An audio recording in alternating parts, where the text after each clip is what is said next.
Hello, ladies and gentlemen. Welcome to the Progressive American Report. I'm your host, Connor Kelly.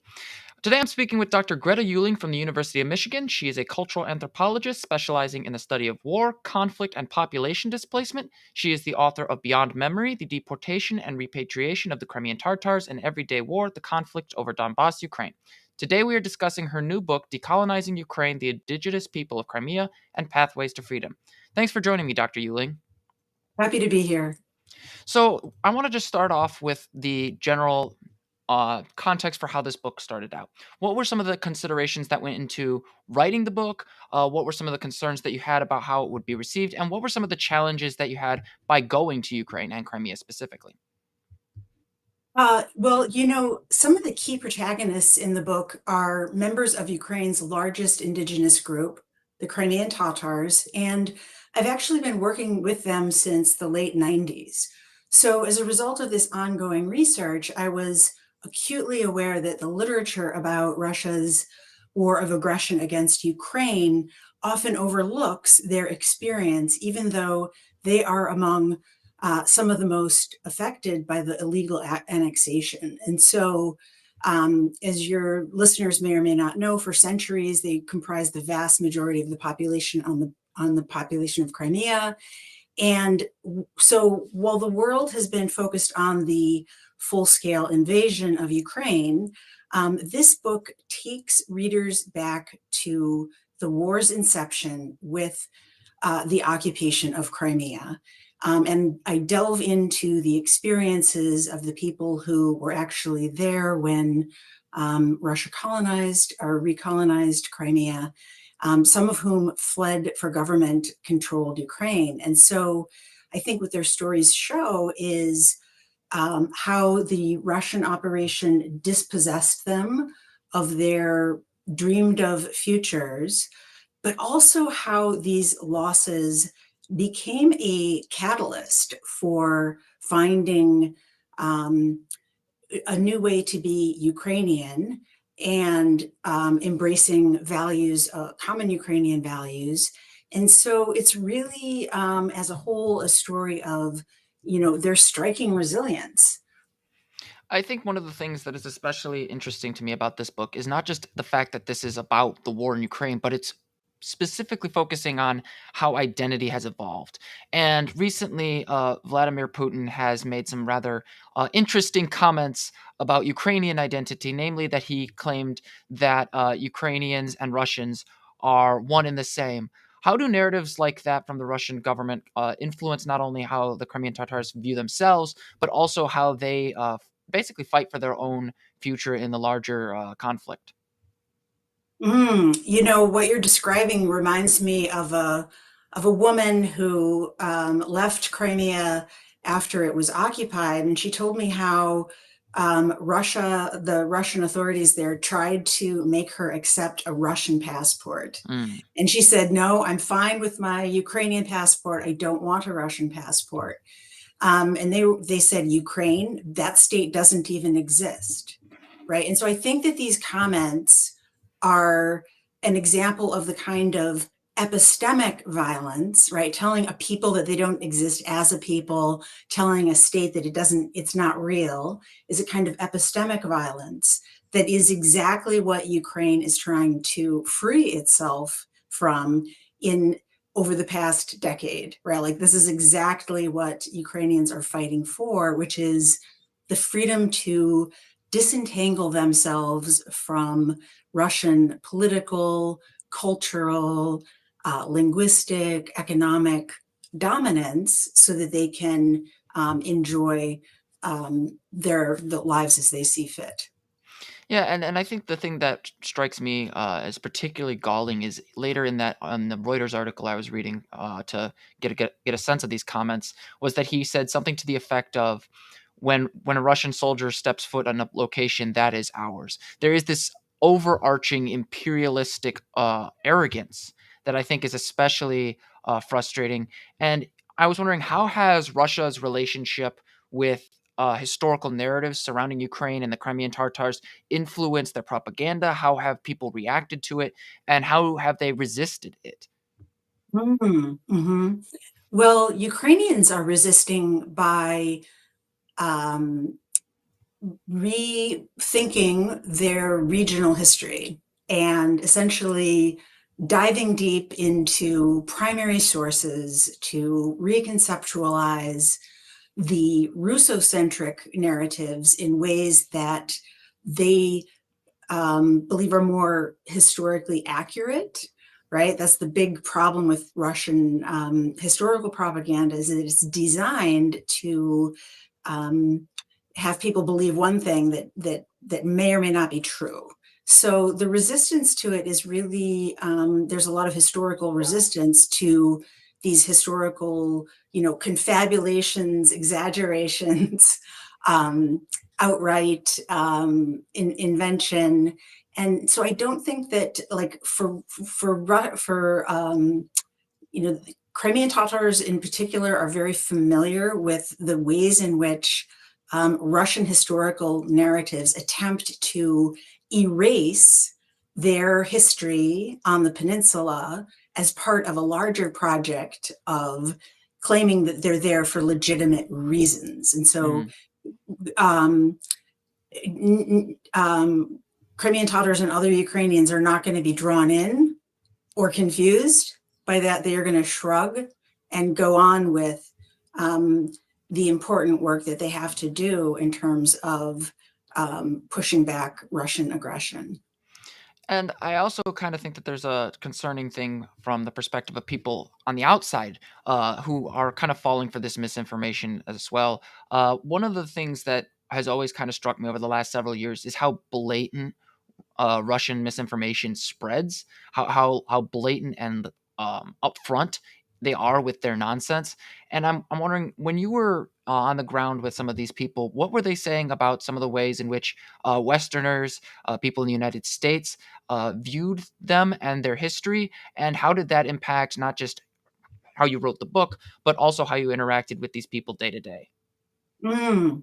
Yeah, I mean, it's true that it's frustrating, and I think it's important for people who don't have a lot of experience with the way that Russia operates to understand that Russia controls people as much by shaping how they think as through military means.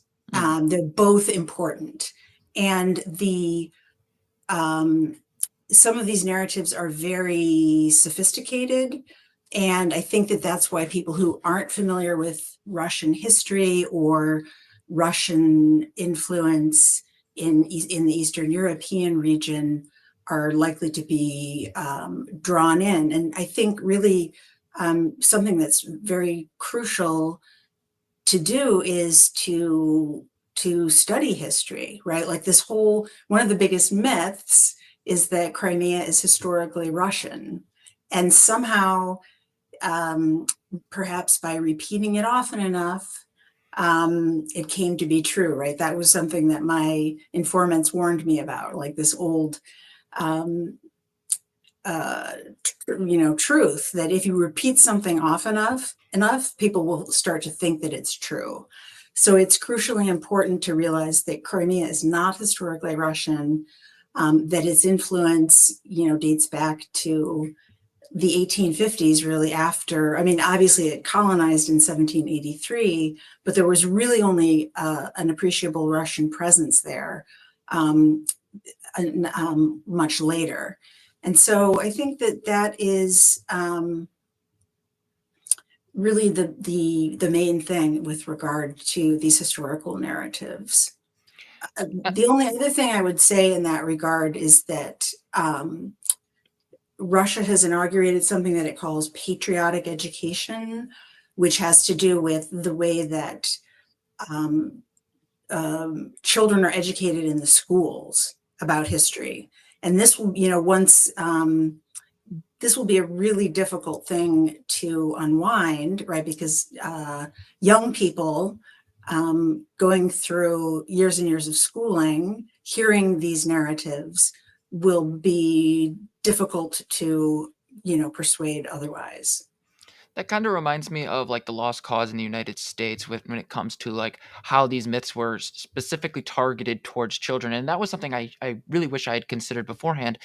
How has like Russia specifically targeted children when it comes to these narratives? What are some of the narratives that they've tried to maintain? What are some of the ways that they've kind of tried to isolate these children from narratives that undermine their propaganda?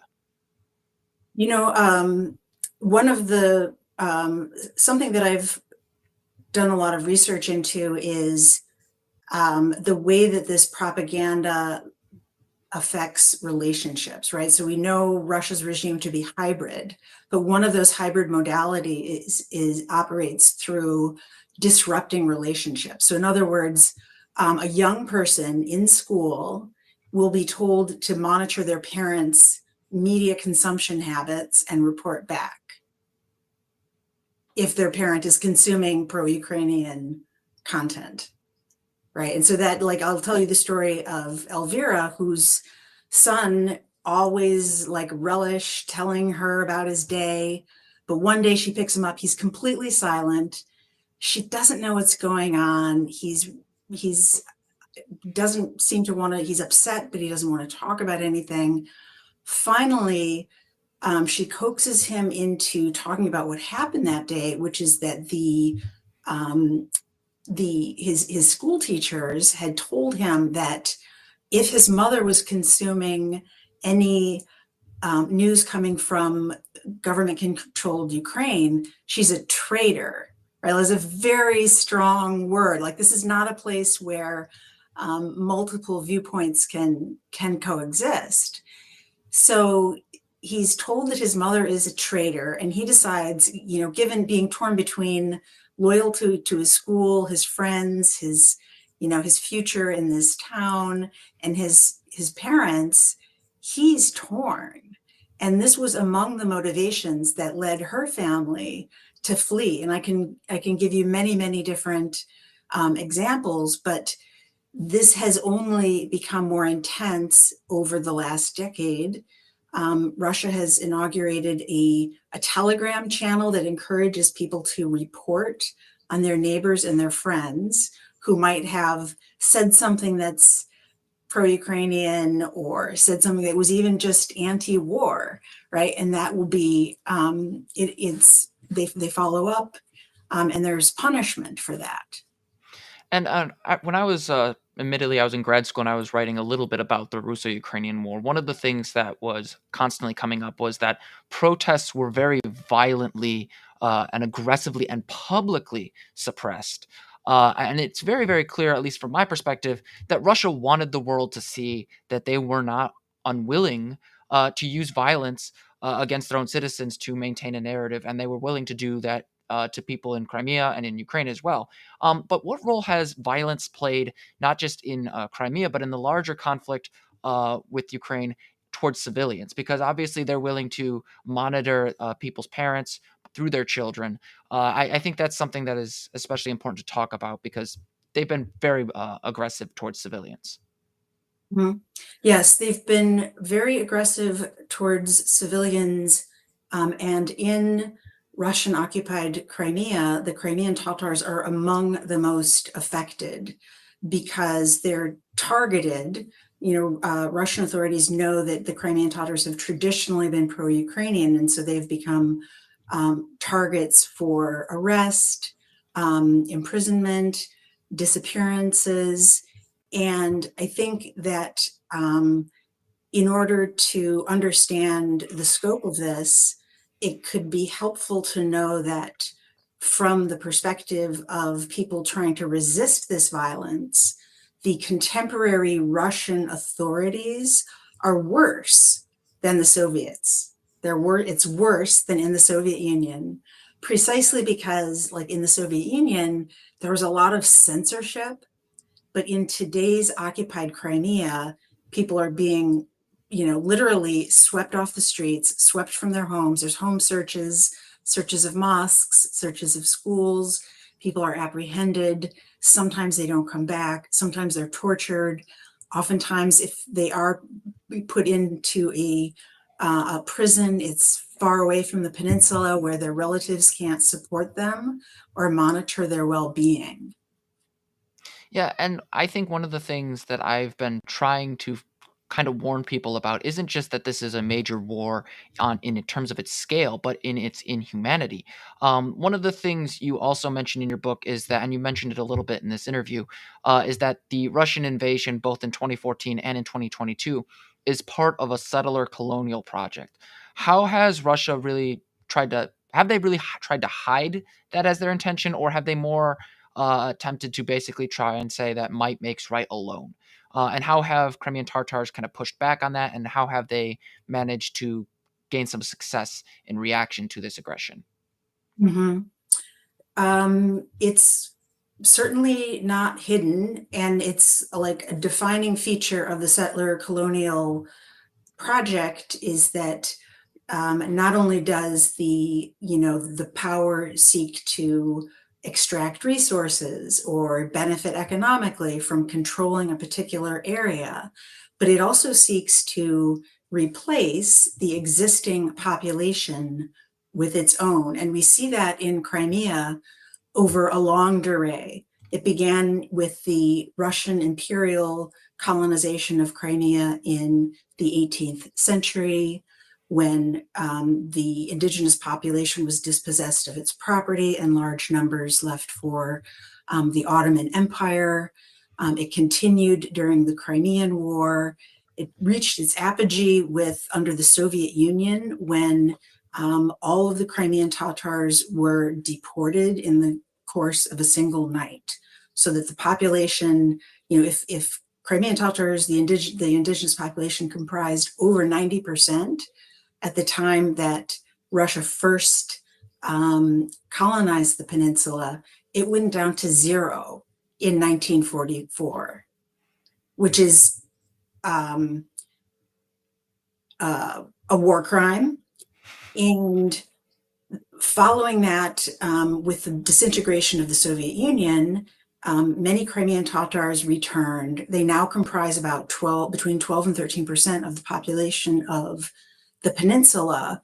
But there's another whole dimension of this project, which is Russia's encouragement for Russians to migrate into the peninsula now, further disrupting that demographic balance in favor of Russia. So in my book, Decolonizing Ukraine, I lay this out in a graph to dramatize the extent to which you have a majority population that goes to a minority, and you have a minority population, namely the Slavic population, that through very deliberate policymaking over centuries becomes a majority. And then that's used as the basis for saying that somehow this is all legitimate, right? When war crimes were committed, the property was taken unlawfully, it was never compensated, there were no reparations,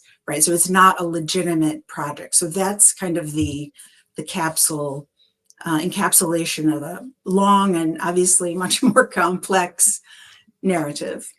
It's disturbing to watch because they're so blatant about it, and it's really frustrating to me because there is a subsection of the online left and online right that unfortunately perpetuates this idea that Russia has this historical claim to Crimea, that Ukraine isn't a real country, or in some cases, they attempt to portray NATO expansion as the basis for this conflict. And I actually had a debate with a gentleman on the left on this issue, and one of the things that I've been trying to emphasize is the fact that there are people who are indigenous, there are people who have lived there in their own right that are continuing to resist. You mentioned in the book that while a large, like tens of thousands of Tartars left the region in the 2 years leading up to this conflict, the majority stayed. What were some of the risks that came with staying? How did they like maintain their culture, history, and institutions in the face of some of this aggression?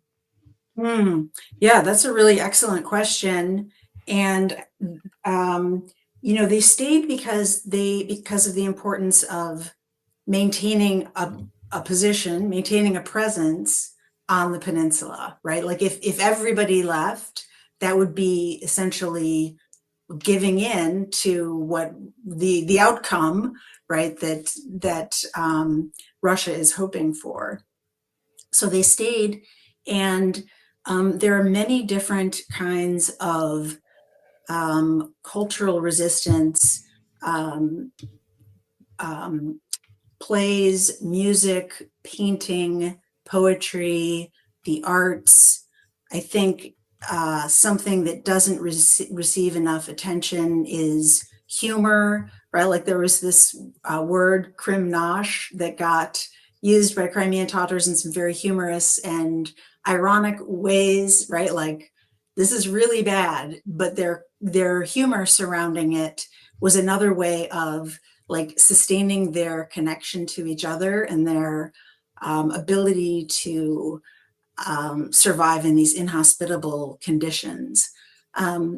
In another form of resistance that is also peaceful but more forceful is the Crimean blockade that happened in 2015 and 2016 when Crimean Tatars, together with other Ukrainians, basically donned balaclavas, dragged tires across the roads, and stopped the traffic in goods. And I think that they really exemplify the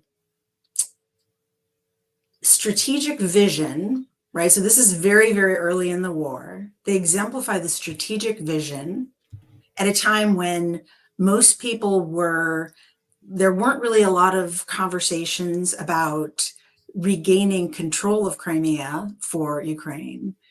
And so they had the strategic vision and they had the courage to carry it out. And this is something that I think is really a crucial component and contribution of the indigenous population to the country of Ukraine as a whole, is that they've had enough experience with domination that they have the ability to acknowledge that it could be a very scary and dangerous situation, but that the alternatives to acting are even worse, right? They must act in defense of their interests.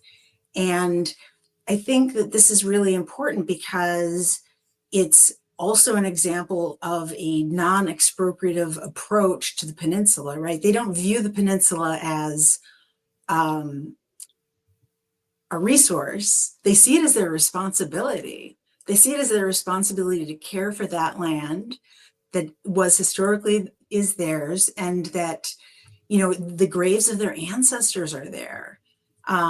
They've occupied it for centuries, and so, you know, like it's their responsibility to care for that vulnerable ecosystem.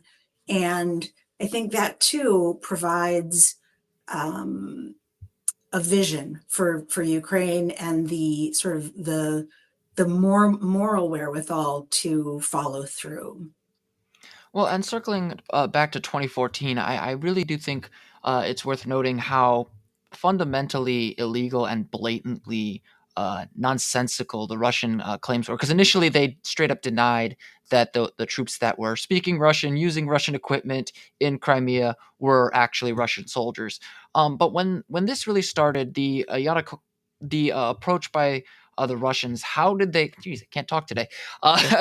How did the Crimean Tatars initially react, not just to the claims by the Russians that they had a right to Crimea, but that people willingly wanted to become part of Russia? How did they react to that? How did they push back on that? And how has the role of like language to describe the land influenced their resistance?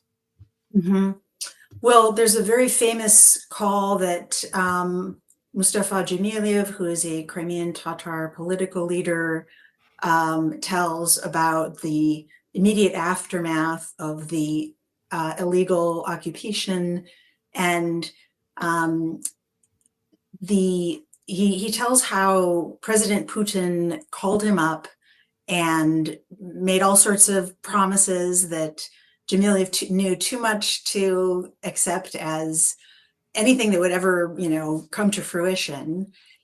And So he rejected President Putin's offer to collaborate on this occupation of Crimea. And I think that this is an important story because Mustafa Jamiliev told President Putin that he had no basis whatsoever for even making that request, right? So I think that that really encapsulates to the extent to which there are two very different logics operating here that are important to how events unfold.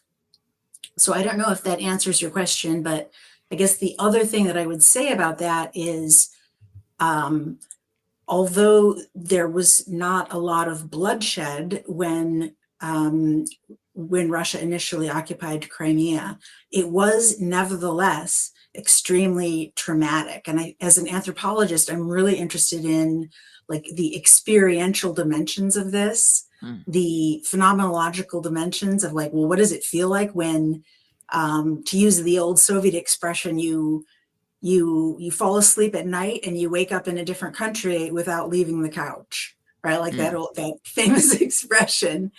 And it's psychologically traumatic, and people, lacking other, it was so traumatic that it was hard to talk about. And so people mm, used metaphors like, um, one of the metaphors was that living there was like being in a bad dream that you couldn't wake up from, or going to, or like being in some sort of an asylum where everything is just so strange. Or another really common figure of speech was that it was like suddenly finding themselves in the Soviet Union. And there were markers for that, right? Like old Soviet medicine appeared on the shelves. The signage returned to Soviet signage, the typefaces, um, the music that you would hear on the streets, posters with Stalin on them, monuments to figures in Russian history. It was all almost like, if you know the film, The Truman Show, right, where it's like everything seems like it's fake. It's so unreal, you can't even take it on board at first. and that seems very similar also to how their social media, approach has been, to basically cause as much confusion and as much, uh, back and forth as humanly possible so that it becomes impossible or, outright difficult to basically effectively communicate the truth.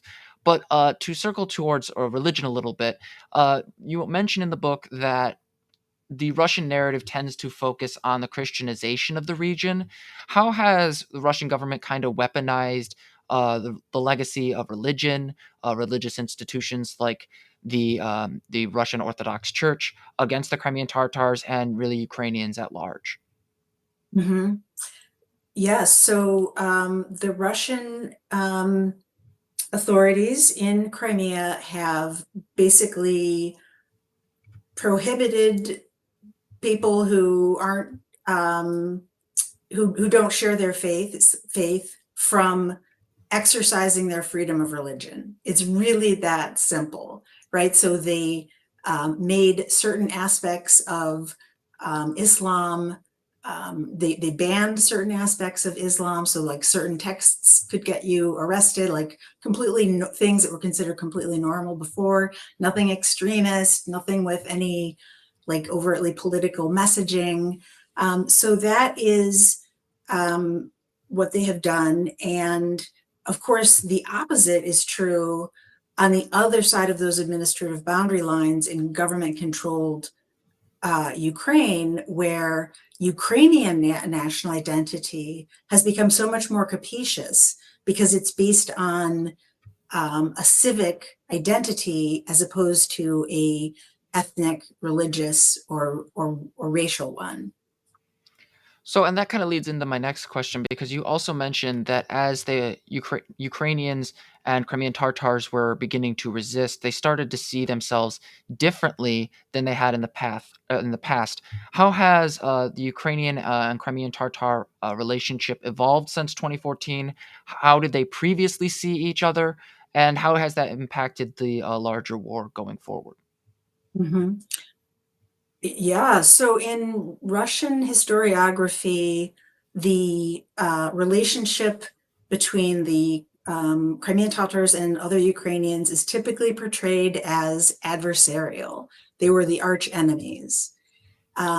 Today, that history has been rewritten, and basically, one of the catalysts in this process was the people who were displaced from Russian occupied Crimea, who went to Ukraine, and that afforded them opportunities to get to know Ukrainians. And the Crimean Tatars were very present on the Revolutionary Square.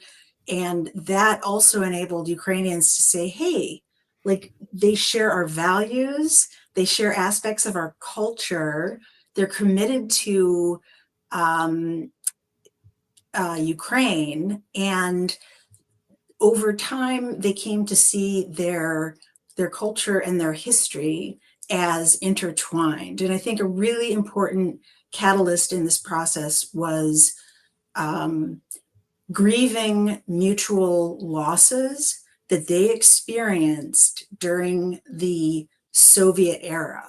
So I'm referring to the state organized famine, the Holodomor that was experienced all over Ukraine, including Crimea, as well as the 1944 deportation that I mentioned a little while ago. And so I think that political philosopher Judith Butler writes about how there's this really strong connection between grieving losses, recognizing the dignity of the other person, and forming political community. And I think that that's a really valuable way to think about what's happened in Ukraine, because the mutual grieving provided a basis for empathy. That empathy restored dignity where it had been absent before, and that provides the basis for collaborating on resisting Russian oppression together with um, their mutual values. Again, like I mentioned, like freedom, right? Not freedom, liberty, and the courage, right? Like those are the three ingredients: grieving mutual losses, embracing common values, and summoning the courage in the midst of a really, really difficult regime to resist.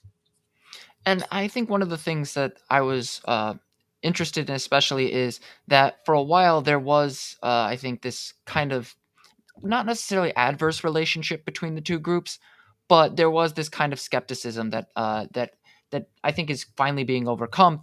I just wish it wasn't under these horrible circumstances. But in the book, you also mentioned that sometimes Crimean Tatars have been described as being stuck between two hegemons in Ukraine and Russia. And how have they kind of overcome that narrative a little bit? And how have they also managed to see themselves within the larger Ukrainian national identity? Yeah, so I think that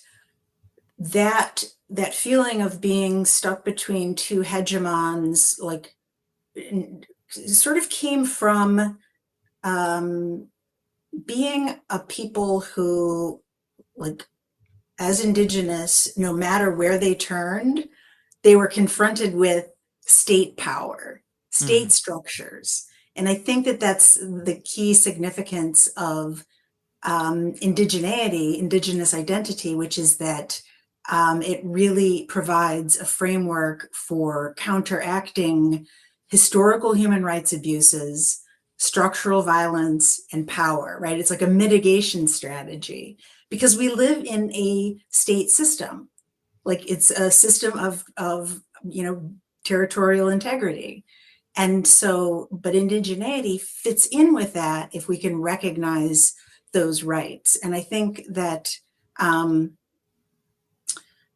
when it comes to the two hegemons feeling, the point at which that begins to dissipate is really after the occupation, when the Ukrainian administration recognizes the Crimean Tatars as indigenous. Russia has not done that. Recognizes the 1944 deportation as a genocide, sets up a permanent representative of the president to Crimea to oversee the human rights situation. And then finally, there's this body called Crimea Platform that is a place for high-level dialogue around, resolving all of the issues associated with the war on Ukraine as they pertain to Crimea. And so I think that although Ukraine really didn't have the wherewithal to protect Crimean Tatars very well in those first years of independence between, when Ukraine achieved its independence in 1991 and the occupation.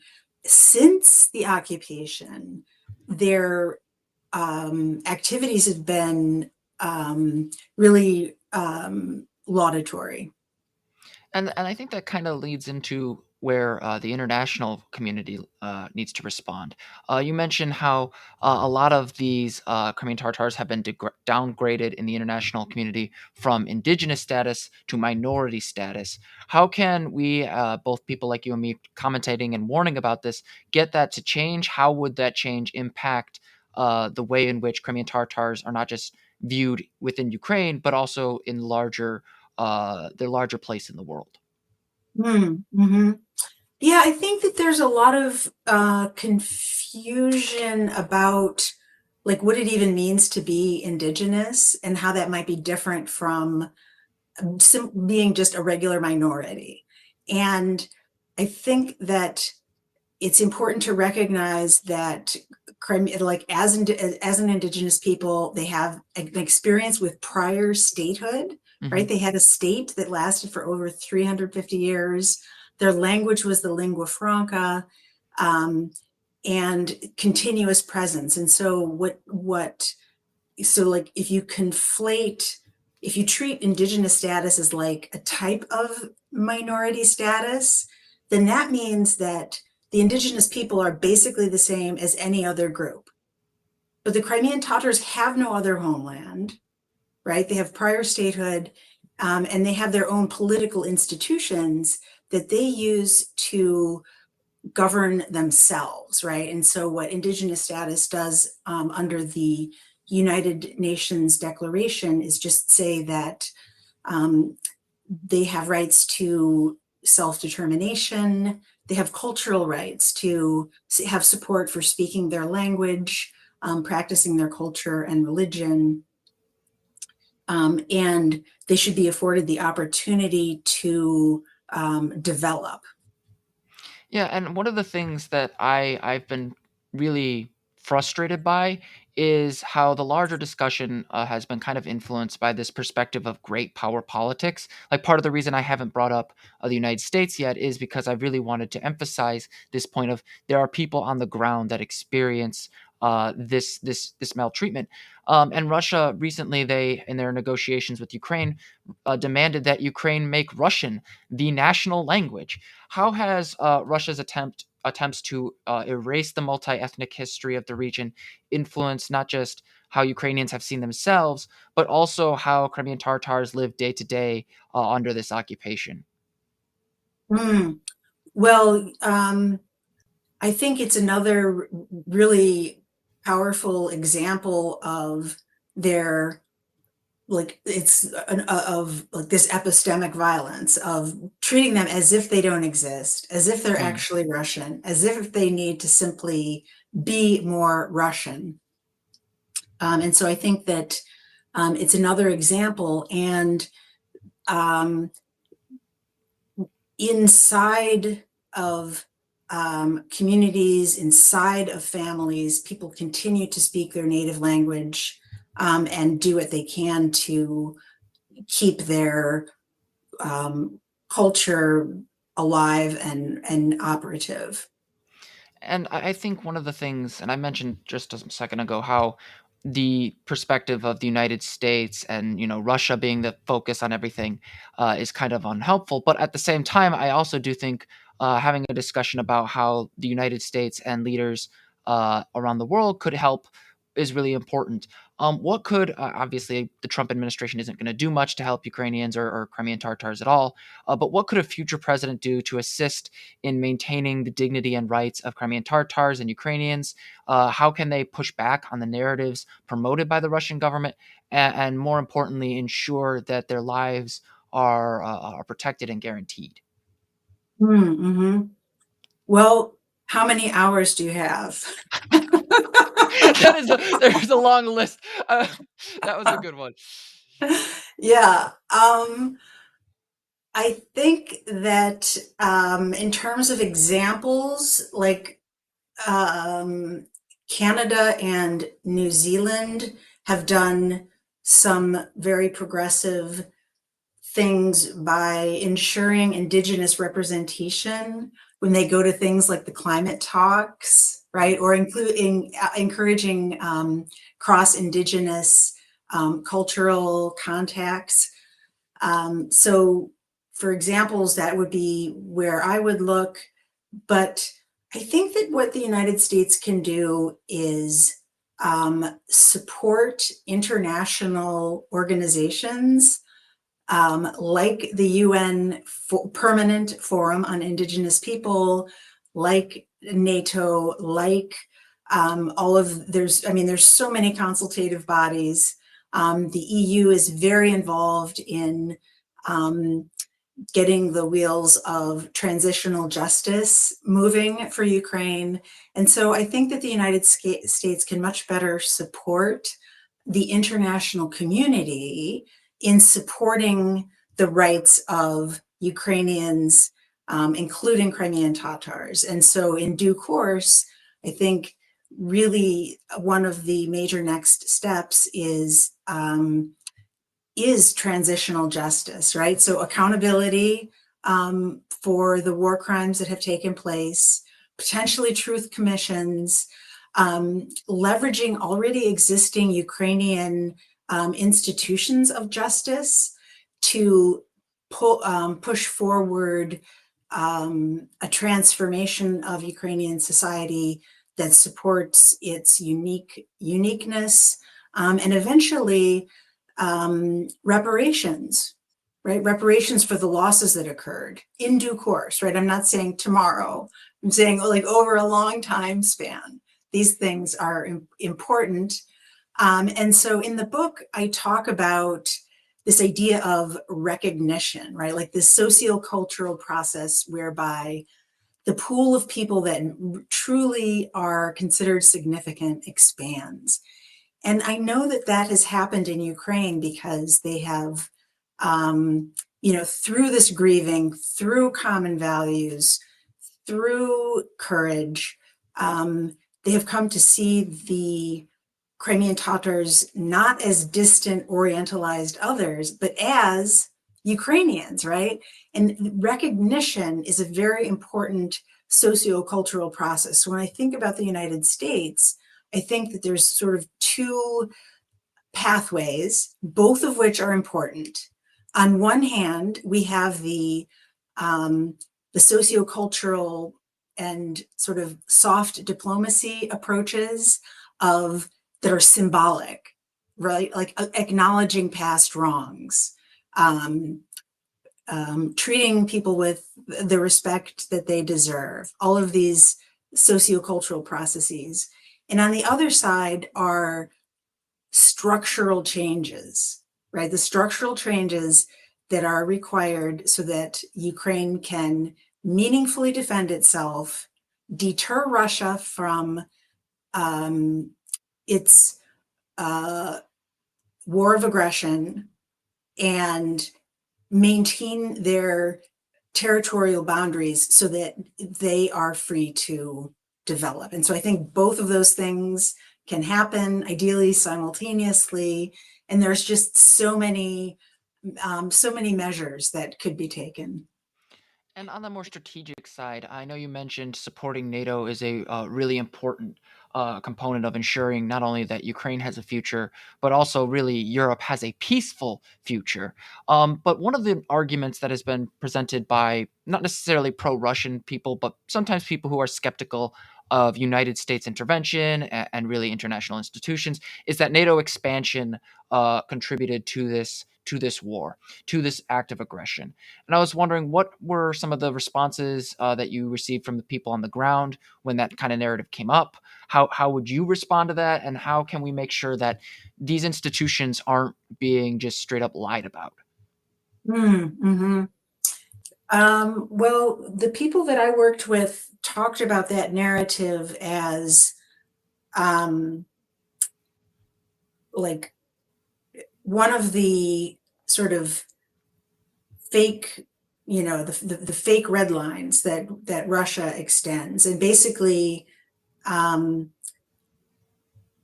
they would say that like it's in Russian DNA to be aggressive. And I don't know if you remember a man named Salim in the book, but he talks about how Russia uses violence and Russia uses aggression because it's so weak. It's morally weak. And it should be viewed as such. Another person that another story that I share in the book is a man who um, referred to President Putin as being the emperor with no clothes, Mm, right? Like in the sense that um, there is a tendency to overestimate Russia and underestimate Ukraine. And mhm. if you think about like all of the efforts that Ukrainians have put towards defending themselves, I'm not sure Americans fully appreciate the depth of commitment that Ukrainians feel towards their country and one another, right? Like there's all of these ideas that they're just going to give up and and disappear, and I don't find that compelling, and I also don't find really any form of appeasement to be compelling. So, okay, say that NATO hadn't expansion hadn't occurred. Would that have changed Russia's desire? No. Then people said, oh well, if Russia can keep control over Crimea, then he won't make any further territorial incursions. The war will stop with Crimea.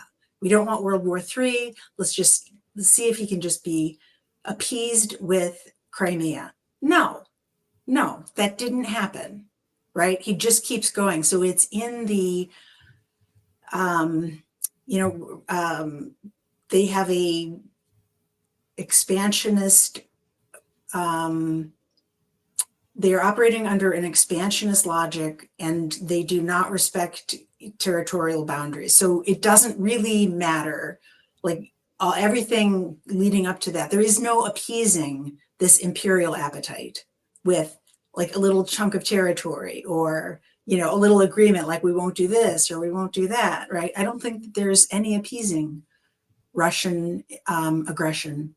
It has to be stopped. It's one of the things where I feel like a lot of people don't learn from their history in terms of how we've seen people use almost like blood and soil rhetoric surrounding territorial expansion. Like Chamberlain said, "Oh, Hitler's not going to expand. He's not going to. We're just going to have this peace in our time," and then it completely fell apart. And this is the thing that where I look at it at NATO expansion, and people seem to have it mixed up. NATO expanded because of Russian aggression in the past. It did not lead to Russian aggression. But in terms of how Ukraine has attempted to seek a long term peace, what can be done to make sure that not only people understand that Ukraine's objective is not necessarily a perpetual war, but one that is a security guarantee? Because a lot of people talk about the very thing that you mentioned, this fear of World War III. How do we combat that kind of fear so that people can understand the long-term goal for Ukraine and Crimean Tatars? Hmm. I think President Zelensky has been perfectly clear that Ukraine does not want other people's territory. They only want what is already legitimately theirs. And so I think it's actually like crystal clear that the only thing they are driving for is their own territorial integrity and their own autonomy. And I saw this very clearly at also a more sort of microcosmic level when I spoke to um, four four men who continue to live in occupied Crimea. I spoke to them when they were in the Ukrainian government controlled part of Ukraine. And basically, what they said to me was that they could see that this history was cyclic, right? Like Mm. there was these repeated dispossessions, these repeated ethnic cleansings, and they wanted to break the cycle of history so that they could enjoy, future generations without this genocidal harm happening practically every generation. And they felt that, they actually said the same thing that President Zelensky did before he said it, actually, that we don't want anything. All we want is our ancestral land, right? We're not out for Poland, Lithuania, the country of Georgia. Um, we just want what we already have, what we already legitimately have the rights to. Yeah, and I remember one interview that Zelensky gave a while back where he was basically trying to make this point that you're talking about, that we want peace, we want an end to this war, but we will not give up our freedom to that effing terrorist Putin. But to kind of wrap up here, in terms of the United States' role with NATO, there's been talk of the United States pulling out of NATO, and if the United States were to pull out, what could some of the other European powers do to kind of assist Ukraine fill the gap that would be left by the United States isolationism, and how have people in Crimea and in Ukraine reacted to that possibility? Well, people in Ukraine and Crimea and the Crimeans that are aware of it, of course, feel betrayed by the United States' inability to come forward with support for their defense in a more meaningful way. So there's that. But I think that, Europe, to my way of thinking, the question is time, right? They already realize like how essential Ukrainian security is to the security of Europe as a whole. And so they're mobilizing resources. They are convening high level meetings to decide how to go about this. And I think, a concern for me is that the war began with Crimea. And to my way of thinking, Ukraine will only be fully secure if Crimea can be returned to Ukrainian jurisdiction. And so here again, I'm not saying, next week. These processes take time, energy, concerted effort. However, the a crucial thing to realize about Crimea is that it's basically a staging ground for other operations, right? And soon there will be, and so that is what I mean when I say that, like for durable security, sustainable security for Ukraine, as well as the region, deoccupying Crimea is crucial. And so Ukraine has very detailed plans for executing this, difficult but not impossible, as do European countries. And I think that it's important for the United States to support those efforts. Well, first of all, thank you very much for joining me, and I'm hoping that eventually we can actually have you back on in the future because this situation continues to be one of the most complex I've ever had to deal with or cover. But again, thank you very much for joining me. If there's any final remarks you'd like to make, now would be the time. Well, it's a pleasure to be here. And if people are interested in reading these stories, I think it's important to know that, like, all of the stories in the book are um, of like ordinary people in extraordinary circumstances.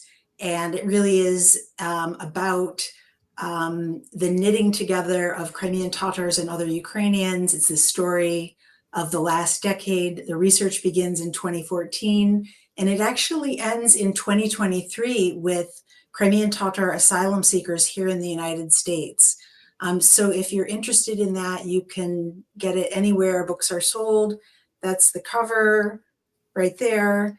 And or you can go to my website, which is my name followed by .com, and that will link you to previous interviews and my other work.